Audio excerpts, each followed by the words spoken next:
आप सभी को आचार्य सुशील कुमार की ओर से सुप्रभात। आज मैं आपको डॉक्टर संपूर्णानंद जी द्वारा रचित शिक्षा का उद्देश्य नामक पाठ से गद्यांश पढ़ाने जा रहा हूँ। आप लोग ध्यानपूर्वक सुने, समझें और फिर साफ साफ अपनी कॉपी में लिखें।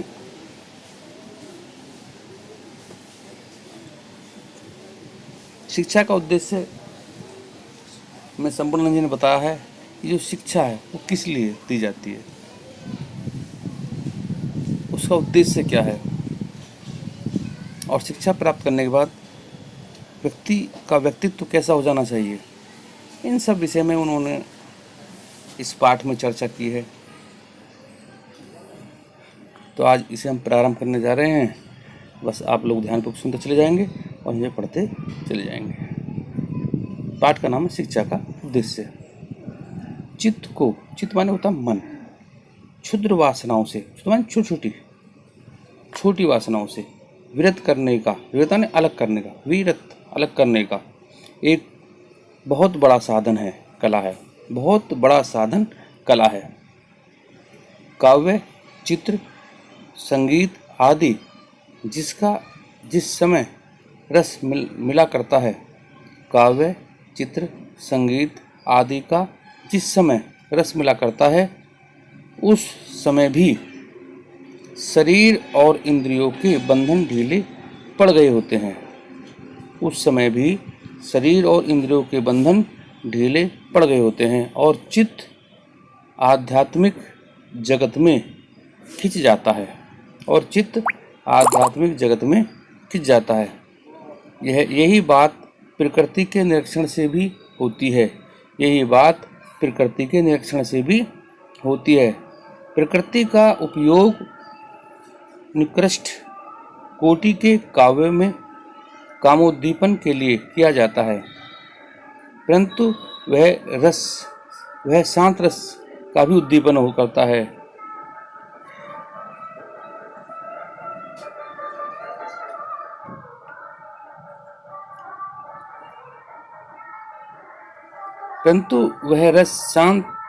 उत्पन्न करता है। अध्यापक का कर्तव्य है कि छात्र में सौंदर्य के प्रति प्रेम उत्पन्न करे, जहाँ तक यह भाव रहता है कि मैं इसका अमुक प्रकार से प्रयोग करूँगा, वहाँ तक उसके सौंदर्य की अनुभूति नहीं होती। सौंदर्य के प्रत्यक्ष का स्वरूप तो यही है कि दृष्टा अपने को भूलकर तन्मय हो जाए। एक बार दोबारा देखें। चित्त को क्षुद्र वासनाओं से विरत करने की एक बड़ा साधन कला है। काव्य, चित्र, संगीत आदि का जिस समय रस मिला करता है, उस समय भी शरीर और इंद्रियों के बंधन ढीले पड़ गए होते हैं और चित्त आध्यात्मिक जगत में खिंचा जाता है। यही बात है प्रकृति के निरीक्षण से भी होती है। प्रकृति का उपयोग निकृष्ट कोटि के काव्य में कामोद्दीपन के लिए किया जाता है, परंतु वह शांत रस का उद्दीपन करता है। अध्यापक का कर्तव्य है कि छात्रों में सौंदर्य के प्रति प्रेम उत्पन्न करे, जहाँ तक यह संभाव रहता है कि मैं इसका अमुक प्रकार से प्रयोग करूँगा, वहाँ तक उसकी सौंदर्य का अनुभूति नहीं होती। सौंदर्य के प्रत्यक्ष का स्वरूप तो यह है कि दृष्टा अपने को भूलकर तन्मय हो जाए। अब इसके प्रश्नोत्तर देखेंगे हम। पाठ का शीर्षक और लेखक के नाम। देखिए इसमें सब साफ साफ लिखा हुआ है कि पाठ का शीर्षक शिक्षा का उद्देश्य और लेखक का नाम संपूर्णानंद। ध्यान दें, पाठ का शीर्षक शिक्षा का उद्देश्य और लेखक का नाम संपूर्णानंद। क्वेश्चन नंबर 2, रेखांकन की व्याख्या कीजिए। देखिए रेखांकन की व्याख्या उत्तर में कहाँ से चित्त को जाता है तक, इसमें अंडरलाइन आप देखेंगे, चित्त को और खिंच जाता है तक है ये, तो वहीं तक इसका हम व्याख्या करेंगे। प्रसंग प्रस्तुत गद्यांश में परमानंद की प्राप्ति में प्राकृतिक सौंदर्य के महत्व को स्पष्ट किया गया है। व्याख्या। संसार अनेक प्रकार के प्रलोभनों और विषय वासनाओं से भरा हुआ है। संसार अनेक प्रकार के प्रलोभनों और विषय वासनाओं से भरा हुआ है। कला इन प्रलोभनों और वासनाओं से मुक्त करने का महत्वपूर्ण साधन है। कला इन प्रलोभनों और वासनाओं से मुक्त होने का महत्वपूर्ण साधन है। सांसारिक वासनाओं से मुक्ति पाने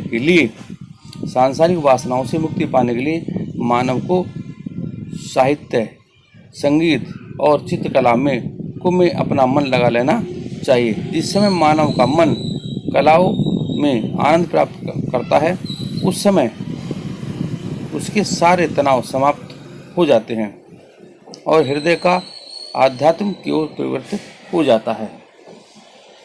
आध्यात्म माने धर्म की ओर। एक बार दोबारा देख लें। संसार अनेक प्रकार के प्रलोभनों और विषय वासनाओं से भरा पड़ा है। कला इन प्रलोभन माने लालच होता है, ध्यान रखें आप, और वासनाओं से मुक्त होने पर महत्वपूर्ण साधन है। सांसारिक वासनाओं से मुक्ति पाने के लिए मानव को साहित्य, संगीत और चित्रकला में अपना मन लगा लेना चाहिए। जिस समय मानव का मन कला से आनंद प्राप्त करता है, उस समय उसके सारे तनाव समाप्त हो जाते हैं और हृदय आध्यात्म की ओर प्रवृत्त हो जाता है। प्रश्न 2 देखें। 3, लेखक के अनुसार कला किसका साधन है? आप देखेंगे लेखक के अनुसार कला चित्त को क्षुद्र वासनाओं से वृत करने का एक बड़ा साधना कला है। लेखक के अनुसार चित्त को क्षुद्र वासनाओं से वृत करने का एक बड़ा साधन कला है। इसका कारण यह है कि काव्य, चित्र, संगीत आदि का जिस समय रस मिलता है, उस समय शरीर की इंद्रियों के बंधन ढीले पड़ गए होते हैं और चित्त आध्यात्मिक जगत में खिंच जाता है। अगला क्वेश्चन देखें। प्रकृति के निरीक्षण के संदर्भ में लेखक ने क्या कहा है? प्रकृति के निरीक्षण के संदर्भ में लेखक ने क्या कहा? आप देखें। प्रकृति के निरीक्षण के संदर्भ में लेखक ने यह कहा है कि प्रकृति के निरीक्षण के संदर्भ में लेखक ने यह कहा है कि किसी निकृष्ट कोटि के काव्य में प्रकृति का उपयोग कामोद्दीपन के लिए किया जाता है, परंतु वह शांत रस का भी उद्दीपन करता है। इससे भी चित्त की क्षुद्र वासनाओं से व्यक्ति विरत हो जाता है, ये अलग हो जाता है। दोबारा देखें इसे। प्रकृति के निरीक्षण के संदर्भ में लेखक ने यह कहा है कि किसी निकृष्ट कोटि के काव्य में प्रकृति का उपयोग कामोद्दीपन के लिए किया जाता है, परंतु वह शांत रस का भी उद्दीपन करता है। इससे भी चित्त की क्षुद्र वासनाओं से व्यक्ति विरत हो जाता है। अगला क्वेश्चन देखें। लेखक के अनुसार अध्यापक का क्या कर्तव्य है? लेखक के अनुसार अध्यापक का क्या कर्तव्य? लेखक के अनुसार आप देखें।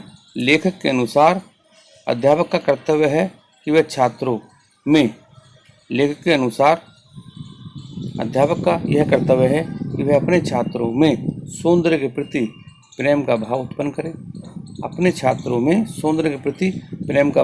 करे, और वह भी इस प्रकार से वे स्वयं को भूलकर सौंदर्य में तन्मय हो प्राकृतिक सौंदर्य में तन्मय हो जाए। एक बार दोबारा देख लें। लेखक के अनुसार अध्यापक का यह कर्तव्य है कि वह अपने छात्रों में सौंदर्य के प्रति प्रेम का भाव उत्पन्न करे, और वह भी इस प्रकार कि वे स्वयं को भूलकर सौंदर्य में तन्मय हो जाएं।